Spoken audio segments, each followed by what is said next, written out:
Initiating startup sequence. 5, 4, 3, 2, 1. You are now plugged in. Hey guys, and thank you for tuning in. This is episode 248 of the Plug and Play podcast. Tim, that's 68 if you have the two first, the two together, and then you... It's then also you get the eight. beginning of it, like a never-ending 2, 4, 8, 16, 32, shit. 64, We're in a loop. 128. Guys, just turn off the episode before it goes any further. Okay. We should probably explain where we are, because you can no doubt hear music behind us, and that's not going to change. And it's no doubt. We will have a soundtrack for this episode of the the podcast. soundtrack of this episode, some would say. Yeah. Soundtrack to my life. We are at the Loyal Legion Oregon Beer Hall. Sure it's not Legion Loyal? I'm sure it's Loyal Legion. You sure it's not? 2 L's. You sure it's not just Legion? Legion of Loyals? Legion of Loyals? No, it's the Loyal Legion. Okay, Loyal Legion, Portland, Oregon. Mm-hmm. Getting a Mario burger. It's a beer hall. They have a lot of beers on tap. They do. We have all kinds of tasty treat options tonight.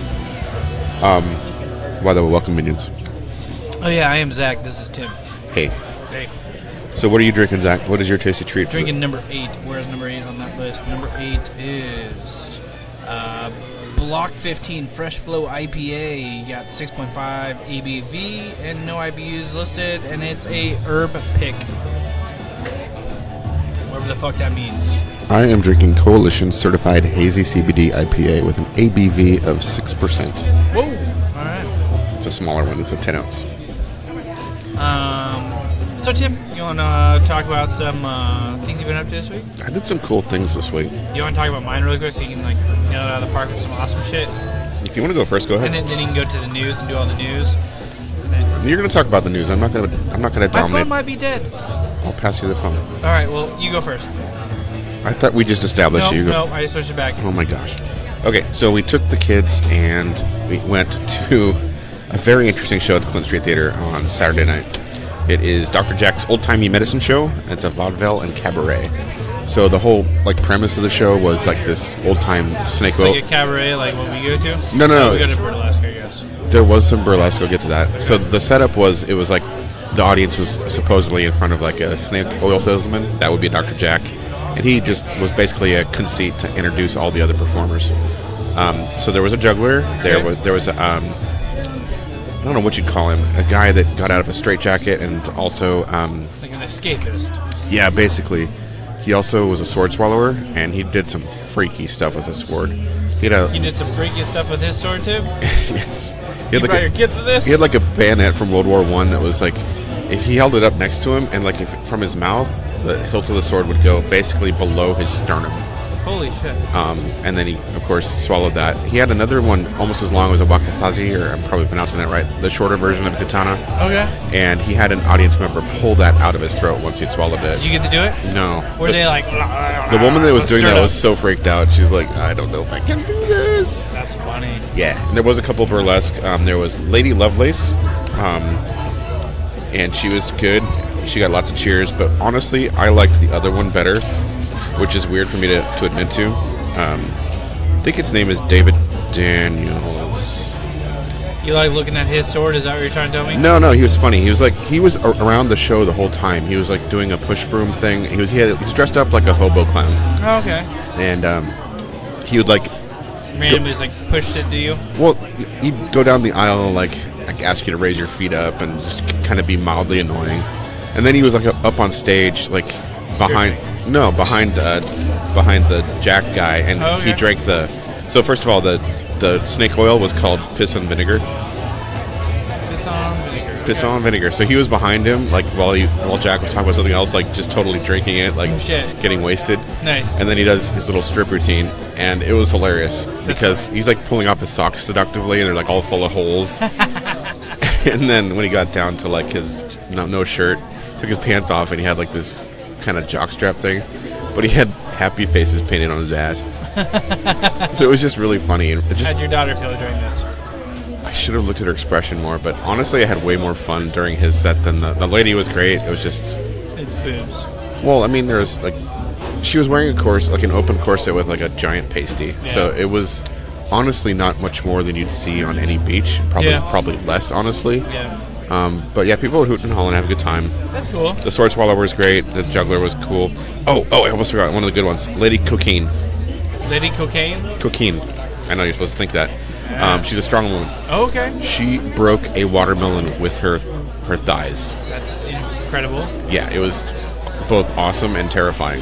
Yeah, you don't want to be down there. No, she was strong. So it was a good time, good show. It was relatively inexpensive. It was cool. Nice. Maybe not appropriate to bring my children to, but hey. You did it. Honestly, they didn't see more skin than you could see on any late night TV show. Yeah. Like, even at 8 o'clock. It was entertaining. I like the old style entertainment. Where was it? It was at Clinton Street Theater. Okay. I was hoping that he was going to do more of the stuff like glass swallowing and like where they pound the nose. Yeah. There's nails in his nose. But I think that guy's set was cut short because he was at the very end. Oh, that sucks. But he did escape from a straitjacket and swallow a bunch of swords. That's cool. It was cool. I think they were running out of time. That sucks. I wish he wouldn't run out of time. Yeah, he was cool. That's cool. Is this a local people? I'm not sure. Well, if you read the bios, a lot of them are from Portland. So yes, but I think they kind of do a lot of different gigs. Like when your, skill set is, I could swallow a 19-inch sword. Like I don't know. You don't normally just stay in Portland. I mean, I'm sure they get work at like Dante's. They have a cabaret every Sunday night. They have different performers. So it was overall mostly family friendly, except for the burlesque. But even the burlesque was pretty tame. Yeah, I mean they were still wearing clothes at the end of their set. Yeah. So that was fun. Continuing on my theme of like being an inappropriate parent. We actually I haven't got anything that's inappropriate here yet. So we actually recorded early last week. So we did another Adventure Time Tuesday just with my daughter. I'm going to kind of gloss over that one, just to say that I took her to the Alberta Arts District and she loved it. We went to a couple. Is that the tea place? We went to different kind of tea, like boba tea, and we had coffee, and she found an art shop that she likes because she's into journaling right now. Had a great time. So this week's Adventure Time Tuesday, I made an incredible find. I was so happy about this. Most of the weird museums and such I find are in Portland. This one was actually in Vancouver, Washington, where we live. Really? Yes. And it's called, my outline's being weird. I want to get this right. Oh, I didn't write it down. It's the Museum of, I'm going to get this wrong. I got to look it up. So basically this German woman bought this house in Vancouver that used to be a church, but it's like in a neighborhood, so it's a very small church. Okay. And then someone changed it from a church to a house. She changed it back to looking kind of like a church from the outside. Okay. And inside, okay, I want to get this right. The Devilish Little Things Museum. So she's been collecting little devils for like 20 years. Oh, shit. She used to be in Hollywood, Los Angeles. She worked on creature effects, like horror movies, like the rubber monsters that you see in like the It and things like that. Yeah, she worked on Hellboy, for example. She did Ape Sapiens. Like the original Hellboy or the original Guillermo del Toro. Okay. She's not in the industry anymore. She explained she has like rheumatoid arthritis, so like making the costume is hard for her. Yeah. She does ceramics now. Nice. And she sells her ceramics in the part of the basement, which we'll get to the basement in a second. So you got to set the scene for you. Like you walk up to this house that has a spire on it, and like a stained glass window. Up to a church. But it's a mini church, like think a house-sized church. I'm thinking like it's like colonial church. It's like probably from like 18. There's a wrought iron like gate. Nah, it's 18 something church. And my kids are like, "What the hell, Dad?" Because I didn't. We're going to church. We're going to church, kids. And my son's like, "Are we supposed to be here?" And then this lady opens the door and said, like, "Hello, welcome." And these little dogs run out. She has 2 little dogs. And did you call her to tell you were coming? You have to make a reservation. Like she runs this museum out of her home, and you literally have to call and make a reservation. That's cool. So my kids are like not. I mean, it's got to be so weird for them. So we go in, and there's like one great room, like a huge room, because it was a church. That'd be like the auditorium. Mm-hmm. So it's like the size of like 3 house living rooms all together, just wide open. And around every corner of this great room are little curio cabinets, shelves, and they're all full of little red, mostly red, but not all red, little devils. Nice. So she explained her philosophy of devils. She's from Germany, and they are more tied to like the older kind of folklore. Like the Brothers Grimm came from Germany, and they're, to them, devils aren't like Satan. They're like little mischievous imps. Yeah. Or like mischievous, and also like they're still tempting, but not as much of a They're not an evil entity. Yeah, she's not into Satanism or like devil worship. She thinks little devils. She wanted to collect something, and she started like 20 years ago. So there's all these different things, and some, she said, are not strictly devilish. That's why it's devilish. Like satyrs, for example, those are the little fawn-like creatures that have horns and play pipes, and they have the goat's hooves. Yeah. So she has some of those. She has a couple gargoyles, things of that nature. Yeah. So basically, she's looking for things with horns and. They have a weird, creepy vibe to them. Not creepy. Like a lot of them are very Yeah. like impish and playful. Yeah. She also had Krampus. Oh, nice. And actually, at Like Chris. a little one? No. Oh, like a Did big you see the one full we set? posed with? I'll show you. So I think we've talked about Krampus on the show before. Christmas time. He's like the reverse image of Santa Claus. He takes little children and beats them with sticks, the bad ones. Puts them in a bag. So that's Krampus behind us, and that's another smaller Krampus. Oh, that's cool as hell. So at Christmas, she actually puts up a black Christmas tree and puts up little devil ornaments, That's and then super puts cool. out this full-size Krampus, and yeah, That's super cool. So you're going back for Christmas? you should come. We should. I We don't should know do if our family your Christmas. son might be. I think your son would be fine. My wife would be like, "What the fuck is this?" Don't worry, we're going to church. We're going to church. Yeah, it's church. Yeah, some of my church friends on my Instagram posts were like, Tim? Who's got the CPS number? So she had all these cabinets like organized by kind of like themes. Like some would be like tobacco boxes, Nice. so the tops would come off, or like the kitchen area had a bunch of like products like this will knock the devil back, like old timey like commercial things that had devil marketing in them. Okay. It was really cool. There was so many things. That's super cool. I could go on and on about her collection, but just suffice it to say that it was amazing. I will take a little detour to the basement. The basement had some black velvet art that was really cool, and some absinthe, old-timey absinthe art was amazing. Nice. And she'd put the bar, there's actually a bar with two bar stools in the corner, with the rubber bartender she had from, I think, way back in her previous Hollywood life. days? Yeah, and you could pose with him, and there's a picture of us. I think Klaus. Yeah, his name was Klaus. He's the bartender. And apparently the bar is built right over where the baptistry was. Really? Yes. That's cool as shit. I think it's hilarious. That's awesome. I love her basement. I was trying to convince her. She gave me a little taste of absinthe because she has some, and she offers for $8 you get a guided tour for like an hour, and refreshments, cookies, and the kids got juice. I got coffee, and then we were down there, and she's like, "Oh, you like absinthe?" Because I was talking about the commercial art. Yeah. So, do you want to try some? I'm like, yes. That's awesome. She's like, yeah, I really am into the French absinthe scene, and I've always been kind of toying around with having an absinthe tasting down here. I'm like, oh my gosh, yes, please do that. Yeah. That You're like, I know 2 people will show up. I think way more would if she publicized it, right? Oh, yeah, for sure. It would be such a cool venue to have an absinthe It'd be tasting. super cool. We talked about the little sprinklers for absinthe. Like, she doesn't have one right now. She has the base of one that has a devil on it, but not the actual cup that holds the water Yeah. at night. Anyway, it was a great time. She was awesome to talk to, a great host. Yeah. It was a. Do you remember what her name was? I do not right now. No, it's okay. I can look it up.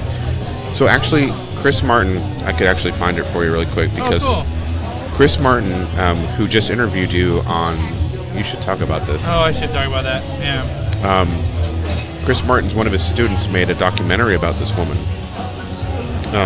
About the devil woman? Yeah, Nice. and so that's what I'm looking up right now because that actually has her name. Marion Held is her name. So if you, let's see, how could I get people to this YouTube video from description? So go to YouTube and search Devilish Little Things Museum, Marion Held. That's MARIONHELD.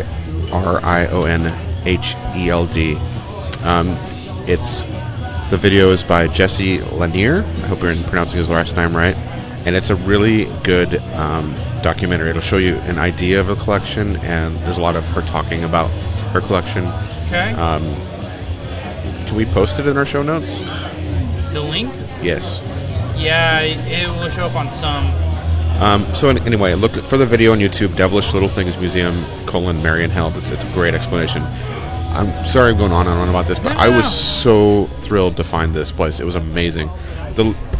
Honestly, the rest of our Adventure Time Tuesday kind of paled in comparison.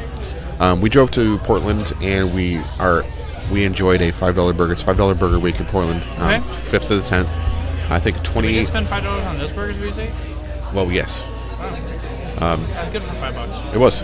So the one I had at Portland Burger was even better. It was called Stacy's Mom. Yeah, but this is a Mario burger. It is. This is a Mario burger. Stacy's Mom was a really good burger. It had a ton of stuff on it. And the line just was... like Stacy's mom. Just got it going on. Got a lot of stuff all over. Okay. So yeah, we were in the line for that for like 15 minutes. It wrapped around the bar, and the bar had a cool feature. It had like had little knobs and stuff that made it look like a electric guitar. Oh, that's cool. But the kids weren't super impressed with that for whatever reason. They did like the burger. My son just had a boring normal cheeseburger because he likes plain things right now. My daughter had the Stacy's Mom.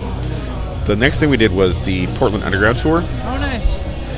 Which I... With the Shanghai tunnels and stuff? Yes. Sort of. Not really. Yes. So we go and we meet inside this building in the Old Town district next to Chinatown. I'm kind of confused where Old Town begins and Chinatown ends. And it was basically a walking tour through the old part of Portland. And there was a lot of cool... So not underground. I'm getting to that. 90% was above ground, yes. Okay. Which they do not advertise that for obvious reasons, I think. So their whole thing was like, it's the underground tour of Portland, meaning like the underground, like... Yeah, like I get what they're saying now. Like the red light district and shit like that. We did talk a lot about seamstresses. Yeah. Apparently, the prostitutes in Portland at the turn of the century were able to unionize because they never called themselves prostitutes to avoid... They were seamstresses. So like, you roll into town and you'd ask the bartender, hey, I seem to have a few buttons loose. Do you know of a good seamstress? And then you get things taken care of. Yep. So also, downtown Portland is ran by a female. Was one of the first females to run a town. There was actually a lot of female vice-related things. There was this crazy woman with a houseboat, and she also had whores upstairs. But when the police, back in the day, there was Portland, there was East Portland, and it was divided by the river. So when Portland was about to raid her, she would cut loose on her houseboat and just float over to the other side. Just like, fuck this, I'm out. She did that multiple times.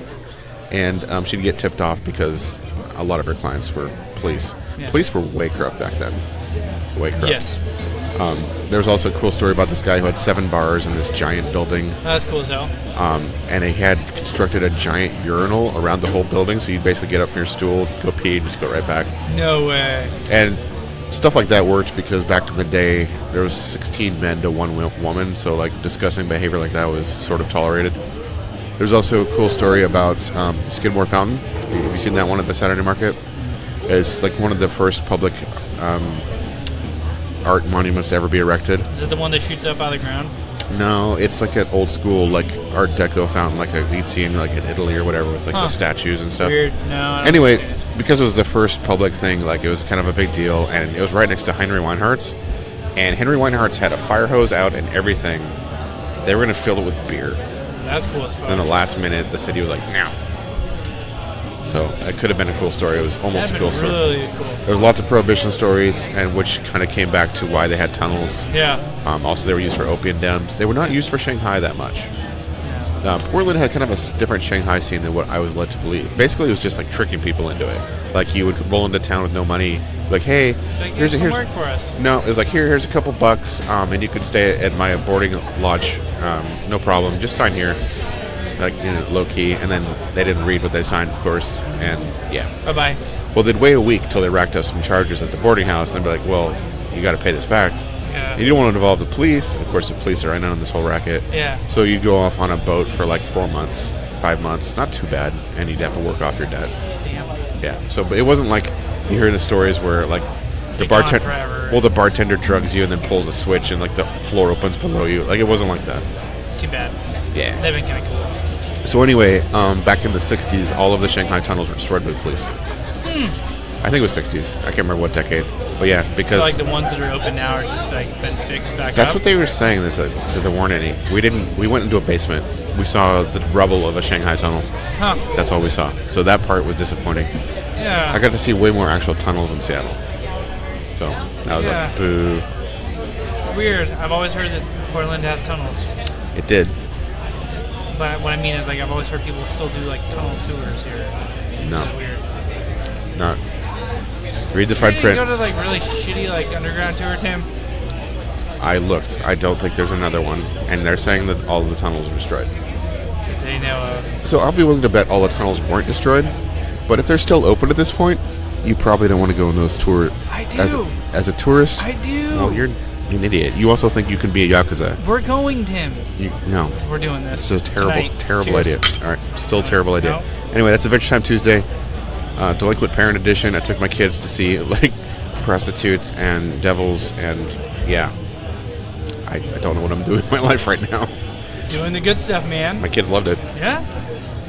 So last week I did an interview with Getting Work to Work, which is our friend Chris Martin. He's a podcast, and he interviews creatives and artistic people and just successful people in their field. So he was, And you. yeah, and then he scraped the bottom of the barrel and grabbed me. I'm not going to stop giving you shit about that. So he interviewed me for Podcast Junkie and just like my podcast obsession as a whole. So I did that. So check that out. It's his latest. It did lay out your journey really well. Yeah. So it took it from like when I first started podcasting to where we're at now, and then what could potentially go in the future. So that's Getting Work to Work, episode I don't remember 3 something something. Well, I mean, you'll see your name on the episode list. Yeah, you'll see my name. It's It's called like Spreading Podcast Love. What's that called? It's 311. 311. Later on in the week, that was like Wednesday, I started staining my fence. So that took for fucking ever. So I took Monday off. Luckily, some good friends came over and helped me spray the rest of it. So we got it done in like 3 hours after they got there. Nice. And the spray went where it's supposed to go. Yep, exactly. They knew how to do the sprayer, so I was like, you guys do it. Yeah, don't have me come over and help you. So we did that. Then we went swimming. Then we worked on the fence a little bit more. The next day I had to do like the front fence. And then I went swimming. And the next day I touched up both fences, and then I went swimming. And that's been my week. All right. But I'm glad you let out swimming. I mean, it sounds better I than like standing swimming. to me. It's just fun. Just I floating don't like there. standing. So I'm glad you got to swim. Yep, it was fun. All right, you ready to talk some news? Let's talk some news.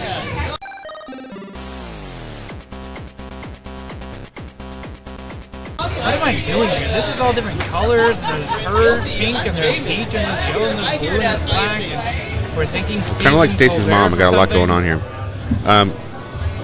So, without getting into the messy, disturbing, depressing tragedy, we'll just say that video games are once again being blamed for real-world violence. Oh, fucking Grand Theft Auto. Yeah, Mortal Kombat gets mentioned a lot. Oh, yeah. So, politicians, in their effort to do nothing, are once again pointing the finger for the billionth time in, like, it's got to be 20 or 30 years now. Oh, going easily, yeah. And, like, study after study's come out saying that's really not the case. But I think Stephen Colbert in The Late Show kind of summed everything up for us, like, the best. Okay. And so I'm going to go ahead and roll this clip. It's only like 30 seconds, 40 seconds. The idea of these video games to dehumanize individuals, to have a game of shooting individuals and others, I've always felt that is a problem for future generations. We must stop the glorification of violence in our society. This includes the gruesome and grisly video games that are now commonplace. It's me, Mario. President Trump, I know you blame video games, but I just want to remind you that in Japan and South Korea they have violent video games too, and they don't shoot nobody. Wait, where are you going? What are you going to do about all this senseless violence? I am going to Toledo. Thanks, Stephen Colbert. It's me, Mario. Yes. Zach, you should check your attic. Why? You could have You could have money in there. My house is brand new. If there's money in there, we got a lot That's of true. things You should going check your grandma's attic. on. Okay, why? So this family checked their attic, and look what they found. What is that? It's Kid Icarus. Oh, shit. They found an unopened Nintendo game from 1988. Sold for $9,000 in an online auction. What the fuck? It was sealed. Yeah. So. And it even has a sticker over the front of it. Yep. Wow. But $9,000 is chump change compared to our next story, Zach. Fucking Fortnite. Yep. Oh, yeah. So the Fortnite World Series just happened. Yes. And a 16-year-old gamer took home $3 million. That's $million this weekend after winning the World Cup final. U.S. team Kyle. I'm not going to try to pronounce your last name. Kiersdorf? Kyle. Yep, whatever. Kyle the Dwarf won the solo event of the competition, which took place Sunday at the Arthur Ashe Stadium in New York City. What would you have done with $3 million when you were 16? So the duo teams Uh-huh. won $3 million. Okay. Both took home 1.5. Were they that young too? They're about the same age. That's too Even much. 1.5. That's too much money for a 16-year-old. He's gonna buy like a Ferrari or something. It'll be fine. And crash it the next day. Bugatti. The next day. And literally crash it. That's fine. Then a Lamborghini. He's got at least 100 days worth of cars he can go through. That just depresses me. Yeah. So hey. Yeah, but in Fortnite, you're like an old man by what, 25? If that, yeah. So I got one more news story. All right, what do you got for me? Nintendo, Sony, and Microsoft agree to disclose. Can't say this. Disclose loot drop rates. All right. So all This three. is good. This is good. All three major video game. It's because they're being threatened by legislation. That's the only time that things like this change. It's fine. It's still good. So, Microsoft, Sony, and Nintendo have committed to requiring all publishers of games on their respective platforms to disclose the odds of receiving types of in-game items from loot boxes in future titles. That's a good thing. The video game industry group ESA announced the new initiative on Wednesday at a loot box workshop at the Federal Trade Commission. See, government, Federal Trade Commission. Yeah. Along with the top console makers, a number of video game publishers already include drop rates, while others have agreed to by the end of 2020. These include Activision Blizzard, Bandai Namco. Bandai Namco. I know, I can't talk right now. Bethesda, Bungie, EA, Take-Two Interactive, right? Ubisoft, Warner Brothers, and Wizards of the Coast. According to the ESA, other publishers are also considering the disclosure. They will need to be included for a game to be published on Xbox, PlayStation, and Nintendo Switch consoles. Other platforms, like PC, are not included. Hell yeah, fuck that shit. Give us your money. PC's always kind of been the Wild West one way or the other. Oh yeah. There's other drama going on right now.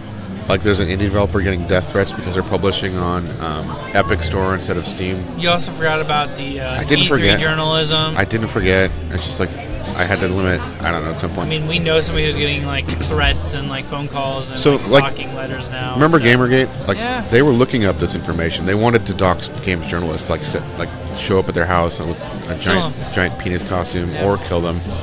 So for ESA they basically had bad scripting on their website, so you could easily it was not encrypted or sealed behind a wall.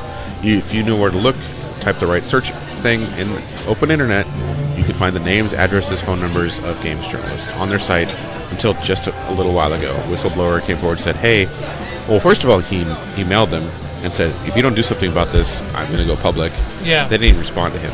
So he went public. Of course, as soon as they went public, they finally fixed it. They were like, oh shit, hold on. But not before who knows who has information to all these game journalists. And gamers are fucking crazy people. Oh yeah, they're insane. I mean, I'm crazy. No, I'm talking like 8chan people. Oh, yeah. Which, again, another story I'm not even covering. That's from your hometown, bro. 8chan is not from my hometown. People are trying to help them. They're fucking trying to... Yeah, but I think they give up. So hopefully 8chan will go away. I mean, something else will spring up in its place. 9chan. It's hilarious to me that... Well, not... Hilarious is really the wrong word. It's depressing to me that THQ Nordic did an AMA on 8chan, and now, finally... I mean, women that have been targeted by Gamergate have said for years that 8chan is like the literal butthole of the internet. Yeah. Like, where the disgusting... literal pedophiles will come and harass people that don't make games the way they like. Yep. That 8chan might be finally going away as reason for celebration. But that was a tangent. I'm sorry. Let's do Tech Talk.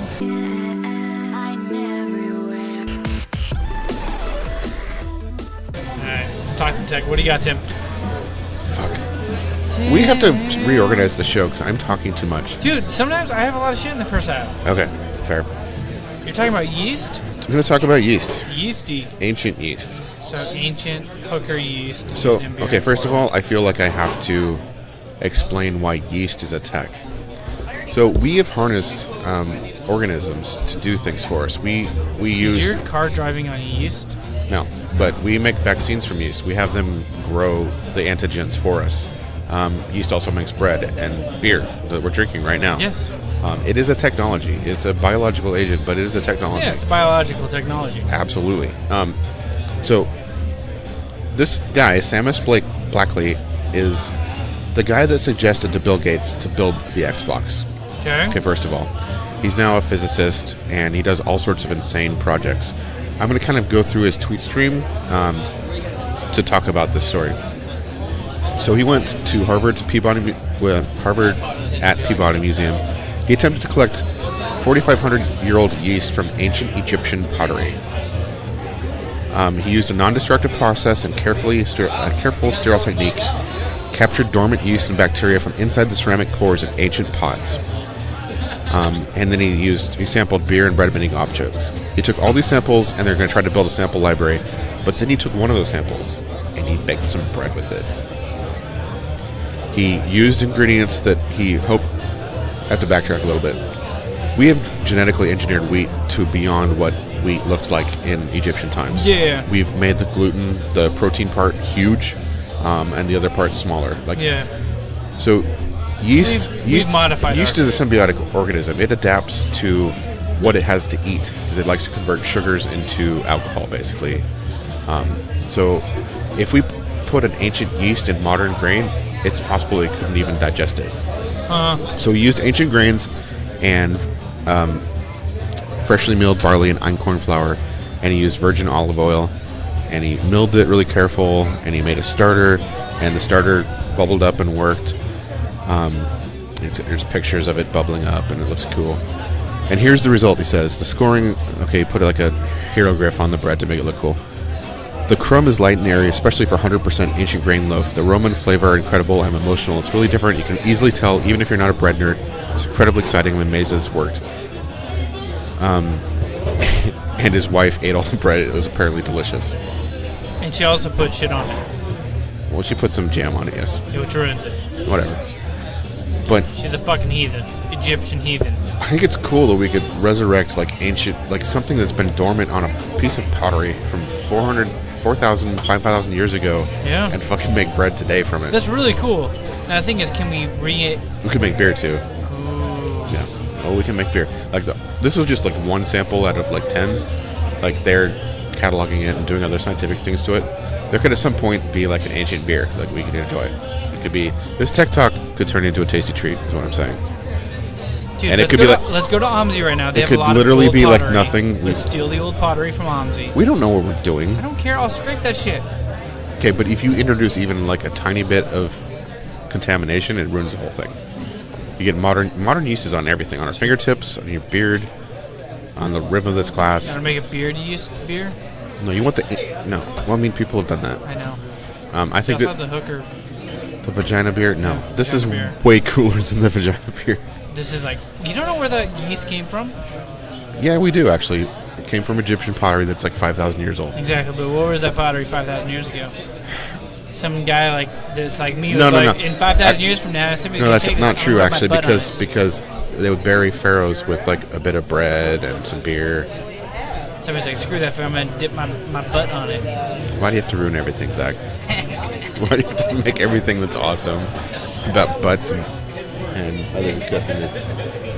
Anyway, I thought that was cool. That's our weird yeasty tech talk. Sounds good. We'll be right back after this music break. And we are back. Tasty treats in hand. I have number 19. I don't know what the fuck it is. It is a IPA of some kind from somebody. I have shit, I can't remember who made it. Exactly. It no. is an IPA no, from but somebody it's a pineapple somewhere. kush, going with the theme here. Block 15. No. Is it Block 15? No, I don't think so. I think it's Breakside. I think it is. Breakside pineapple kush. It's on nitro, so it's got a nice cloudy head on it. Tim just likes cloudy head. It's like, anyway. Cheers.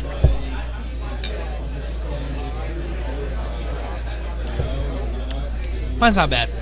It's better than the last one. I'm making him taste mine. It's very pineapple-y. But it's also smooth. It is. It's very smooth. Got I do like the way that like some nitros make shit taste. Yeah. That's a weird experience. Getting nitroed in the head. Yep. Hey Tim. Yeah. Want to talk kick it? Wow. Now who can't talk? Jesus. Let's kick it.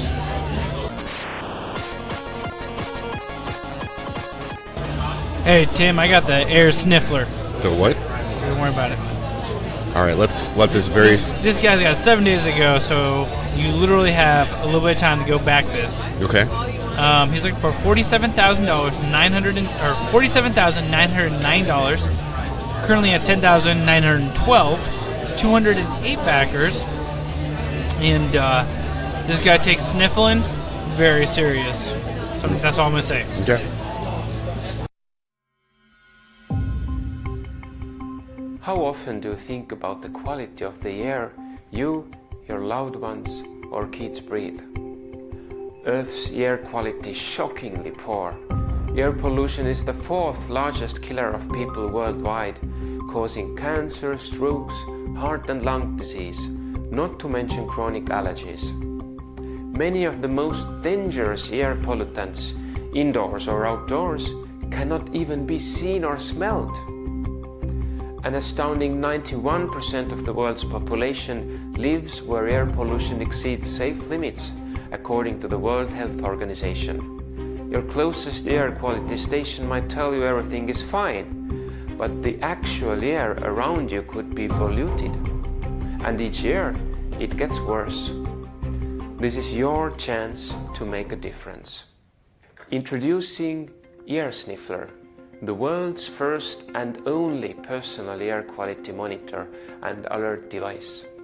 It has sophisticated sensors that sample the air around you 24/7. If it detects lower air quality, you'll receive a notification on your phone. Air Sniffler is so small and light that you can attach it almost anywhere. Clip it on clothing, a purse, or briefcase to monitor workspace, school, or travel air quality. It's surprising how polluted the air can be in a bus stop or in a car that is stuck in traffic. Air Sniffler is for parents, students, seniors, athletes, environmental groups, or anyone who cares about the quality of their air. Air Sniffler also works as your personal little weather station. It can alert you about overexposure to sun, high temperatures, or even too dry or humid air. The Air Sniffler app is simple and helpful. There's plenty of customization options too. No service fees or hidden costs. Battery life in weeks. USB-C charging. And if you agree to share your data with the scientific community, anonymously of course, you're actively participating in social empowerment for air pollution. However, it's all up to you. Welcome to Air Sniffler. Welcome to making the world a cleaner place.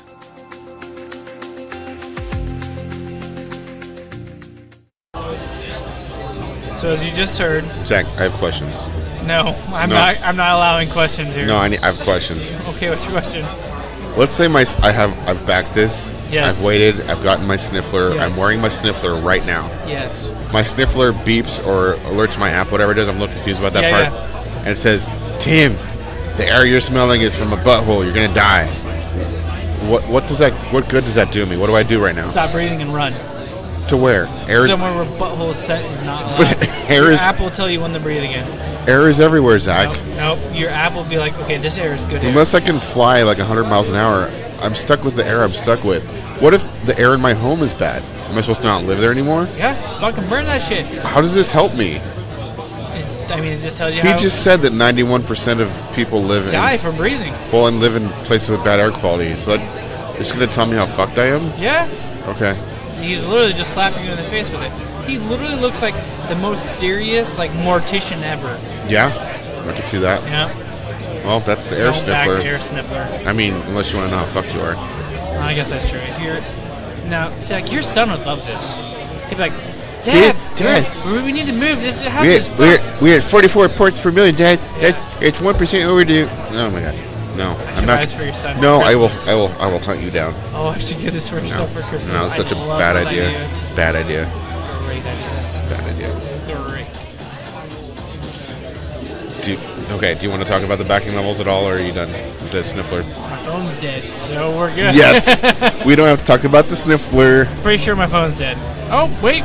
The sniffler lives. Thought it died, it did not. It's looking for $43 US for the early bird. Jumped up to 55 after that. They big granddaddy of them all is 274. It's a 5-pack. Tell all your friends how fucked they are. Hey, Q. Or you can just double check. We'd mail one to Q and see if his air is better. If his air is better, we can all go live with him. Trinidad. All right, what do you got?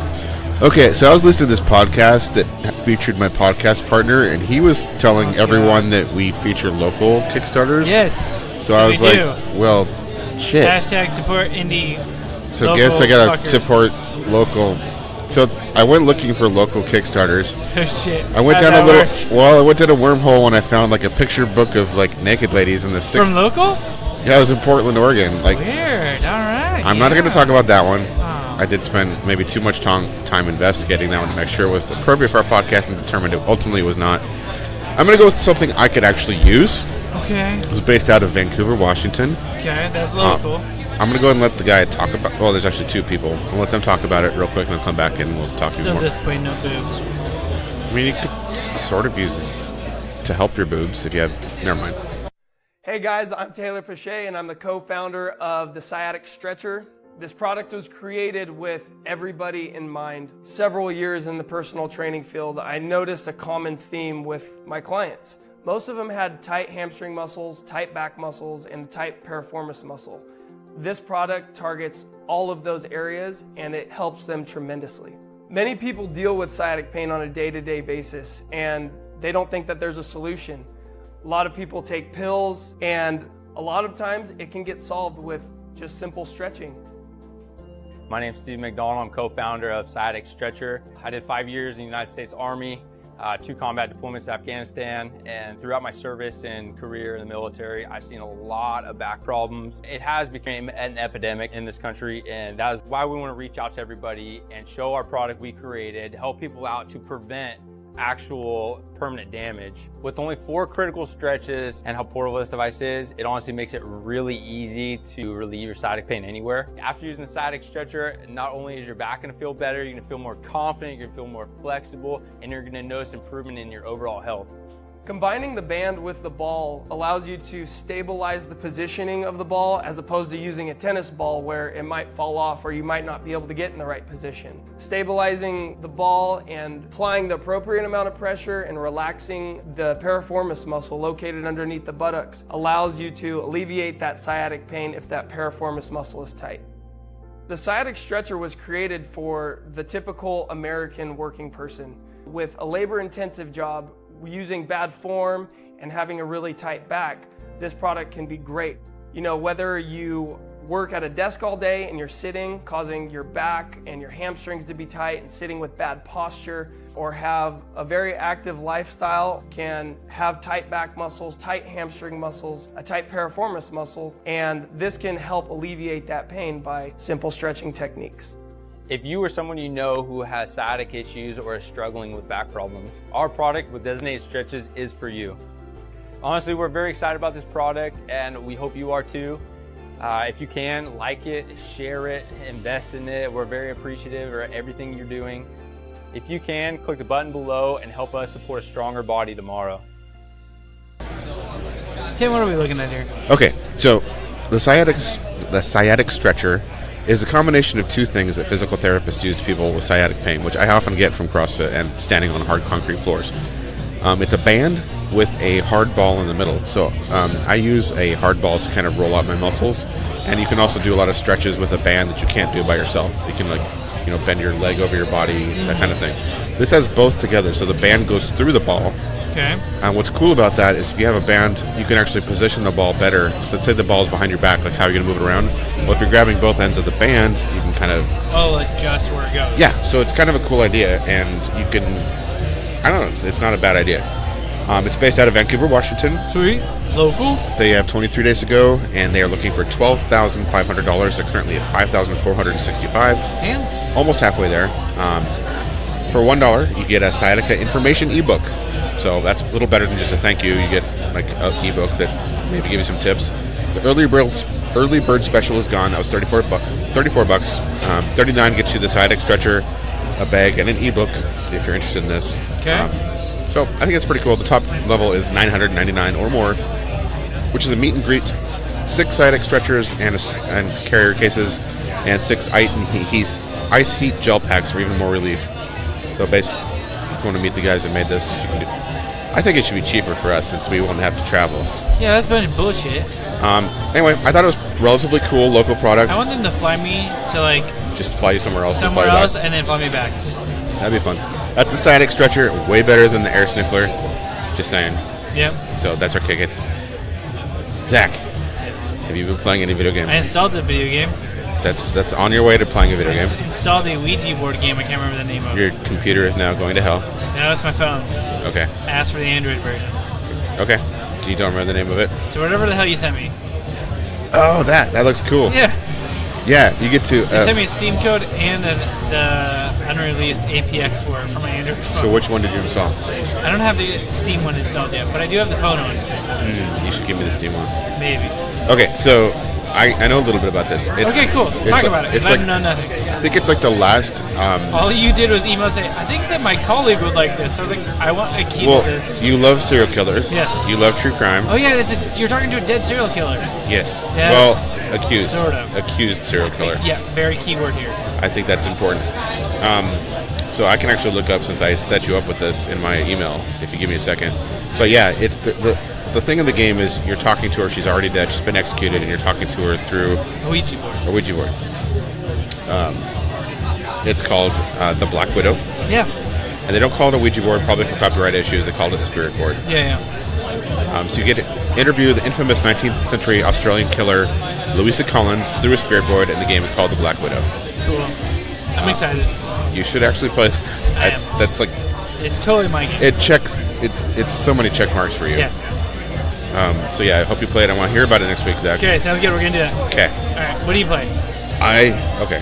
Well, first of all, I've been playing Wolfenstein New Order. I think I was playing that last week too. Nazis. Yeah, cool. Move on to the next one. Hey, stabbing Nazis. Do you know if you target different areas of the body, you can hamstring them first and then stab them in the neck as they're falling? That's pretty cool. Next game, Tim. Killing Nazis. You don't appreciate my Nazi killing. No, I appreciate the next fucking game way more. How much longer can I stretch this out? So me and my son, and I have to say that at this point, me and my son completed. My son and I completed the Zelda Breath of the Wild. That's so cool. It was so cool. We had. Okay, he goes on quests that I don't have the patience for. He's collected so many rare armor sets for me. He got me Dark Link, which looks amazing. Got me Majora's Mask, which makes monsters kind of ignore you or follow you around. Yeah, I think I have that one.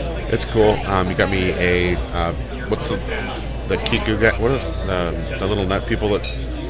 Kokiri? Yes, Kokiri Mask helps you find. Oh yeah, it helps you find all of them. He got me Ganon's horse. Oh, nice. He goes on all these little quests. But he asked me, "Are you going to do this quest?" I'm like, "No."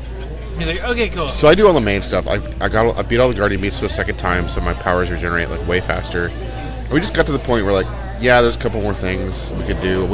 I could still go back and find more Kokiri things and such, but we're it's time to begin. So after beating the Guardian Beast for the second time, honestly, Ganon was not that hard. So how many potions did you use? 2. Yeah. And I've used way more on. I used actually more on one of there's gates in Hyrule Castle where there's little mini bosses the Lionel guys. Yeah. And I used more potions on that guy than Ganon. Because first of all, Ganon loses half his health. Calamity Ganon loses half his health from the Guardian Beast. They all zap him with lasers. Yeah. And boom, half his health is gone. And his attacks are pretty, for the most part, predictable and dodgeable. and Was the end credits just amazing? it was okay. There was a cool little scene. It was Does cool. it set it up for the next one or no? No. Okay. No, but I mean, we know there's a next one, and we kind of know where it's going. It's going under the castle, and there's an ancient evil, and I hope it's honestly less open world and more weird, and I don't know, kind of like Ocarina of Time was one cool thing, and Majora's Mask was a weird, demented version of it. Yes, I would not mind a weird side story like that. So you want open world, but Not just really. be really creepy. I don't want Dark world. We already have the open world. I want more of a. But Majora's Mask is fully open too. No, it wasn't. It was pretty open. There was one centralized area and those sprouts off of it. I don't call that open world. That's a hub world. That's a hub. That's. I mean, I guess, but so is Ocarina of Time though. I want them kind of going like an underground adventure, like where it's linear and Make they the get open deeper. world underground. That's So not. you can go up and down. But if it's a path, that's not really open world, Zach. That's a path. It is. You can go left and right. You can go to Europe from Mexico and like underground, underneath the water. I'm excited to play that someday. And there's other Zelda games to keep me happy. So Yep. I've got Link's to the Past. Link's Awakening, Link's Awakening. coming out in just a month, practically at this point. A month Right and- after we get back from PAX. Well, 20 days after. So yeah, it was time to beat Legend of Zelda, and I did. I need to go play it now. You do. You probably don't have to do nearly all the stuff I did. You can I think just I'm go just do gonna it. get the motorcycle and get the memories. I haven't. I'm gonna play around with the motorcycles a little bit more because it's crazy. Yeah. You can just jump off It's cliffs. kind of what I was. Yeah. I still don't know if it eats your items or not. I haven't really. Speaking of eating items, he found a weird little merchant guy that has his own currency that you get by selling monster parts. Beetle. No, not Beetle. Oh. It's a different guy. And he got weird monster armor for me. Huh. Yeah, it's really weird. He found stuff. He just literally went on YouTube and looked up tons of tutorials and like, Dad, I want to do. Shit in Zelda. Yep. He knows all the weird tricks you can do. Huh. You can actually walk on air if you do this one thing. Oh yeah. So yeah, beat Legend of Zelda. It was great. It's my game of the decade. Nice. Decade. There are other games coming out. All right. You're gonna have to read because I'm at one. Oh, cool. Thanks. That's Nope. fucking This better. is your job. Where is the ring? I don't have one. You need to buy one, good sir. I bought a knockoff. That was a mistake. Buy a ring of $20 fucking. That's why I haven't bought it yet. Hate you so much. I wish. Cyverior Delta PS4 Silver Chains PC Metal Wolf Chaos XD, which looks like a laughing face. PS4 Xbox One PC.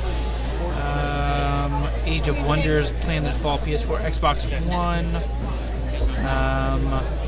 Age of Wonders Planetfall Digital PS4 Xbox One PC. Wonders Age of Wonders Planetfall Digital Deluxe. Jesus fucking Christ! Just skip Age of Wonders is fucking coming Just out. skip the rest of those. Guacamelee 1-2 Punch Collection Nintendo Switch PS4 Darksiders Tempted by that, 2, even though I own them both. Darksiders Dose Yes. Death Definitive Edition. Close enough. Death Definitive. I already own that on 2 platforms. I'm not buying it again. Gravity Ghost PS4 DC Universe Online Nintendo Switch Mustache Amigos Xbox One. Oh, I gotta go back. So, like the pre-show before the medicine thing, that whatever that was called. The Devil Juice. No.